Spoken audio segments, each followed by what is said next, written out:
জামাত ইসলামী বাংলাদেশ জুলাই যোদ্ধাদের জন্য ৮ খণ্ডে ডকুমেন্টারি স্মারক তৈরি করে আমার মন্ত্রণালয়ে পাঠিয়ে দিয়েছেন, বাংলা ভাষায়, ইংরেজি ভাষায়, এমনকি আরবি ভাষা, যেটা আমরা সরকার করতে পারি নাই।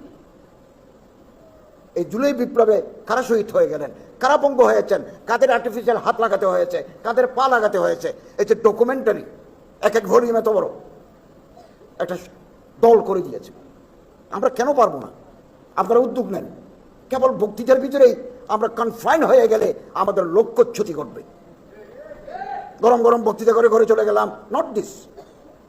আমরা আপনারা যেই জায়গায় এসে দাঁড়িয়েছি এরপরেও তো জায়গা আছে, আমরা এখানে থেমে থাকবো না।